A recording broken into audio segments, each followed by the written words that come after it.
ساریو دوڑو،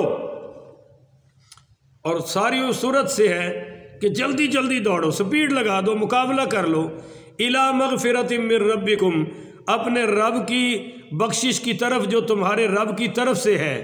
دوڑنا کس طرف ہے؟ الی مغفرۃ، مغفرت کی طرف، من ربکم جو تمہارے رب کی طرف سے ہے، تمہیں ملنی ہے، وجنۃ، اور دوڑ لگاؤ جنت کی۔ بولیے دوڑ لگاؤ۔ ہم نے تو دوڑ لگا رکھی ہے حرام کمانے میں اور حرام لٹانے میں، ہمیں تو اس دوڑ کا پتہ ہی نہیں جو جنت کی اللہ بتا رہا ہے۔ کون سی جنت ہے؟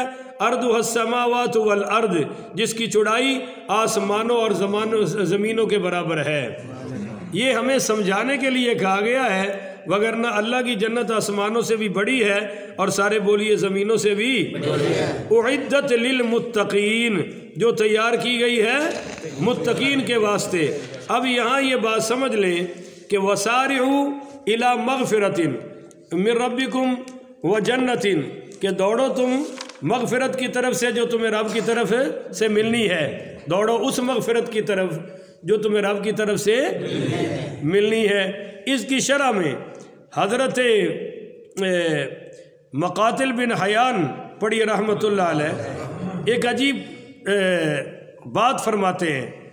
وہ فرماتے ہیں کہ بھائی وہ لوگ جو کسی معاملہ میں، ہاں معافی چاہتا ہوں، حضرت ابن عباس پڑھی رضی اللہ تعالیٰ عنہ کے شاگرد ہیں، وہ روایت نقل کرتے ہیں امام منذر نے، حضرت انس پڑھی رضی اللہ تعالیٰ عنہ، وہ کہتے ہیں کہ الی مغفرۃ کی یہ تعبیر ہے کہ دوڑو تکبیر اولیٰ کی طرف، دوڑو، یہ حضرت انس کا فرمان ہے، یہ جو پہلی تکبیر ہوتی ہے نا نماز میں، اس کی طرف دوڑو، اسی میں اللہ نے تمہارے لیے مغفرت بھی رکھی ہے اور اسی میں اللہ نے تمہارے لیے جنت بھی رکھی ہوئی ہے۔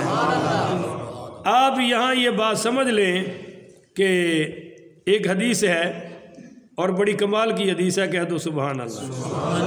حضرت ابو ہریرہ پڑھی رضی اللہ تعالیٰ عنہ سے نقل ہے کہ ایک آدمی حضور پاک پڑھی صلی اللہ علیہ وسلم کی خدمت عالیہ میں حاضر ہوا اور عرض کی کہ یا رسول اللہ، جب جنت کی چوڑائی اتنی ہے کہ زمین و آسمان کے برابر ہے تو پھر جہنم کہاں ہے؟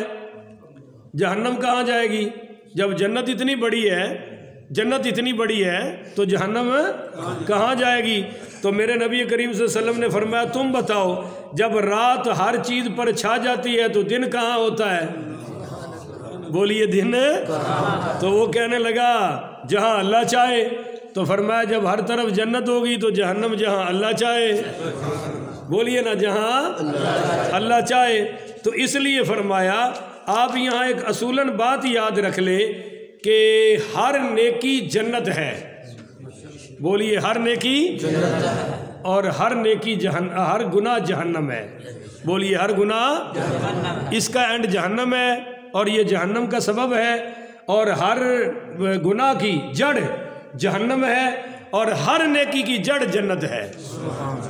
ایک حدیث اور سنیے، یہ مسلم شریف میں حدیث آ رہی ہے کہ نبی کریم پڑھی صلی اللہ علیہ وسلم نے غزوہ بدر کے موقع پر، حضرت انس اس حدیث کے راوی ہیں، غزوہ بدر کے روز فرمایا صحابہ کو جوش دلانے کے لیے کہ اس جنت کی طرف اٹھو جس کی چوڑائی آسمانوں اور زمین کے برابر ہے۔ تو حضرت عمیر بن حمام انصاری پڑھی رضی اللہ تعالیٰ عنہ نے عرض کی یا رسول اللہ، جنت میں جس کی چوڑائی آسمان اور زمین کے برابر ہے میں؟ حضور نے فرمایا ہاں۔ تو حضرت عمیر نے کہا واہ کیا بات ہے، اللہ کی قسم یا رسول اللہ، میں تو ضرور جنتی بنوں گا، میں تو ضرور جنتی۔ تو حضور صلی اللہ علیہ وسلم نے فرمایا تو ہے ہی جنتی، ہائے ہائے، بولیے تو بھائی حضور کا تو ہر صحابی جنتی ہے نا، وَكُلًّا وَعَدَ اللَّهُ الْحُسْنَى، اللہ کہتا ہے میرا وعدہ ہے کہ تیرا ہر صحابی پکا جنتی ہے۔ تو آپ نے سیدنا عمیر بن حمام انصاری رضی اللہ تعالیٰ عنہ سے فرمایا کہ تو ہے ہی جنتی۔ تو آپ حضرت عمیر بن حمام نے اپنے تھیلے سے نکالی کھجورے اور کھانے لگے۔ اور کھجوریں تھوڑی سی زیادہ تھیں تو پھر اپنے آپ سے کہنے لگے یار اگر کھجوروں کے ختم کرنے تک میں زندہ رہا تو پھر جنت میں تو بڑی دیر ہو جائے گی، جنت میں تو بڑی، اور ایتھے ماشاءاللہ 4 رکعت نمازاں پڑھنی ہون تے کہندے نے ٹھہر جا میں اے بھی کر لواں اے بھی کر لواں اے بھی کر لواں، اللہ اکبر کبیرہ۔ انہوں نے وہ کھجوریں پھینک دی اور جنگ میں جا کر شامل ہوئے اور شہید ہو کر سیدھے جنت میں چلے گئے۔ تو یہ دوسرا مسئلہ حل ہو گیا۔ اب دوڑو